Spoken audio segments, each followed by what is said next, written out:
C'est News, il est 6h53. Bienvenue à tous. L'édito politique avec vous, Paul Sugy. Paul, alors que le tout Paris s'affole sur les premières paparazzades consacrées à Éric Zemmour, lui préfère s'envoler pour la Hongrie. Mais qu'est-ce qu'il va faire là-bas, Paul ? Certainement du tourisme. Tiens, il paraît que c'est joli, Budapest, en cette saison.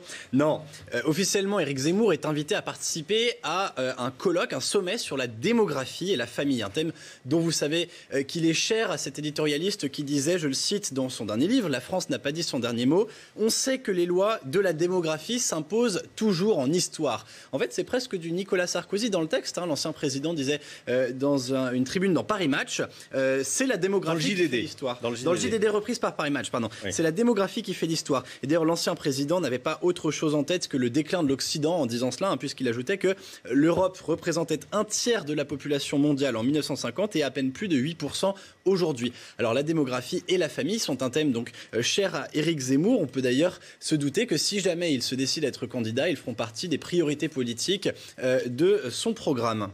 Et pour parler de démographie, Paul, la Hongrie n'est pas une destination choisie au hasard. Et non, en effet, Romain, puisque de ce point de vue, on peut presque dire que la Hongrie est un laboratoire politique pour l'Europe. En effet, Viktor Orban a très vite compris que la dynamique démographique dans son pays était extrêmement défavorable.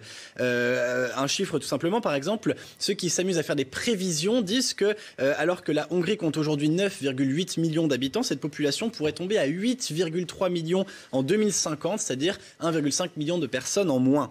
Alors le gouvernement hongrois, et sous l'impulsion notamment de Viktor Orban, a lancé une politique familiale extrêmement ambitieuse qui peut même servir de cas école en Europe, en doublant les aides familiales entre 2010 et 2019, mais également en proposant des incitations aux familles nombreuses, par exemple une aide pour acheter un monospace de 7 places, mais également un prêt d'environ 30 000 euros pour les pères et mères de famille qui ont au moins 3 enfants, et puis une exonération fiscale à vie pour les mères de famille qui dépassent même les 4 enfants. Une politique qui pour l'instant commence à faire ses preuves puisque l'indice de fécondité par femme était d'1,2 enfants en moyenne par femme en Hongrie et qu'il est remonté à 1,5 mais on est encore loin de la moyenne européenne qui est d'1,6 et surtout du seuil de renouvellement des populations qui est de 2,1. Il y a encore donc des efforts à faire, mais c'est une politique qui fait son chemin.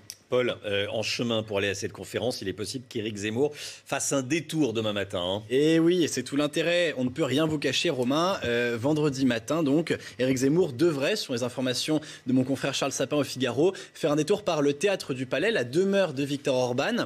Et là, il sera presque adoubé donc par le Premier ministre hongrois, dont on sait qu'il est le champion de la droite européenne. Il fait des meetings avec Salvini, avec Marion Maréchal. Il réanime le fantasme d'une union des droites sur des thématiques civilisationnelles qui sont propres également à Éric Zemmour. Marine Le Pen, elle, n'avait jamais eu le privilège encore de rencontrer Viktor Orban.